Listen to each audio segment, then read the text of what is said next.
Hey everyone, welcome back to the channel, and in today's video we're going to be checking out one of the best and most popular VPNs out there, NordVPN. Now Nord has been my go-to recommendation whenever someone asks me for a well-rounded VPN that offers a lot of value at a relatively affordable price. It has a lot going for it, such as blazing fast speeds, an abundance of features, and being one of the most secure VPNs out there. But in my time, I did have a couple of nitpicks here and there, such as the time it takes to connect to a VPN server, for example. And so in order to help you make a more informed decision on whether or not this VPN could be the right choice for you, I'll be going over everything you need to know to make that decision, be it streaming and torrenting capabilities, privacy policy, as well as security and features. But of course, if you'd like to check out NordVPN for yourself, I'll be leaving all the useful links, including a special discount that you won't find anywhere else, in the description down below, so make sure to check that out. Okay, so NordVPN, very briefly, is basically a VPN that really just gets everything done very well. So as far as privacy, you can rest assured NordVPN is well audited, and their no logs policy is proven and is not just hearsay. Now, as far as streaming and torrenting capabilities, you can definitely torrent to your heart's content without any throttling, bandwidth restrictions, or anything like that. And you even have peer-to-peer specialty servers just for that if you'd like. But for streaming, it works really well. I've tried accessing the Japanese Netflix library, some European Netflix libraries here and there, and the North American libraries like the American-Canadian libraries, and NordVPN works really well. Not only was I able to access Netflix libraries, but also Hulu, Amazon Prime Video, Disney Plus, and so on and so forth. So it works really well. And of course, it needs speed for streaming. So as far as speed, I would say NordVPN is arguably the best in the market thanks to the NordLynx protocol, which makes NordVPN arguably again the fastest in the industry. As far as simultaneous connections, you'll be able to have up to 6 simultaneous connections, and you have a bunch of features. So let's start with the custom DNS, which is an easy way to change your DNS if that's something you're interested in. You have over 6,000 servers in 61 countries. You'll be able to secure up to 6 devices per subscription. So it's great if you want to secure more than one device,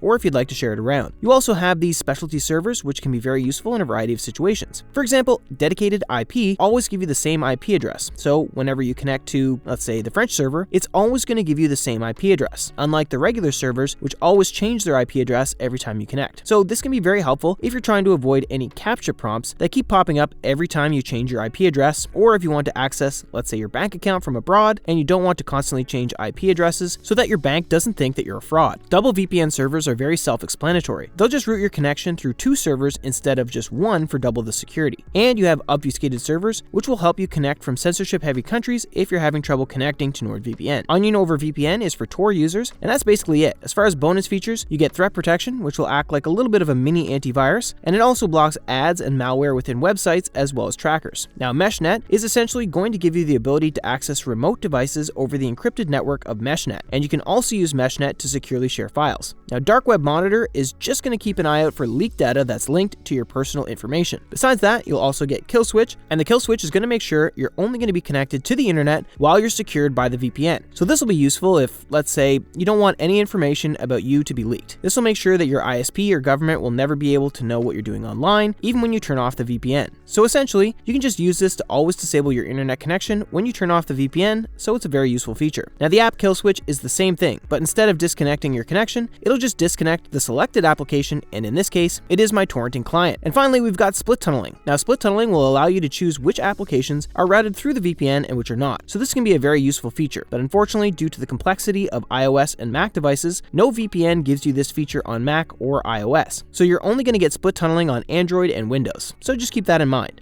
So that's basically it for this video. If I were to rate NordVPN, I would honestly give it around 8.5 to 8.8. And the reason I'm not giving it a 9 is because as far as simultaneous connections, you only get 6, whereas with other VPNs, they're starting to increase the number of simultaneous connections. So another nitpick I would say is the time to connect. So if I were to go ahead and, let's say, connect to the Canadian server, you'll notice that it takes roughly 5 to 10 seconds to connect. So this one took a little bit under 6 seconds, maybe 4 to 5 seconds. Whereas if I were to compare it to Express, for example, you'll notice that I'll just click this one right here, and it'll connect in roughly a couple of seconds. So that's something that I don't necessarily like about NordVPN, although again, it's just a nitpick. And of course, the user interface is very nice and intuitive, and it will definitely refresh your geography here. But sometimes it can just feel a little clunky. So more often than not, I just find myself using the list here, either searching for the location option or just going down the list and picking it. So that's basically it. But besides that, I can definitely assure you that NordVPN is the best well-rounded VPN that offers a whole bunch of features for a very reasonable price without sacrificing any necessary features and while maintaining very high levels of performance and security. And so if you guys end up getting NordVPN, you can use the link below if you'd like to save a little bit of money on your subscription. And that'll be all for today's video. Thank you so much for watching. Don't forget to check out the links in the description to grab yourself the best discounts possible. Like and subscribe to see more of these videos, and let me know in the comments if there's anything cybersecurity you'd like me to cover. Again, thank you so much for watching, and I'll see you in the next one.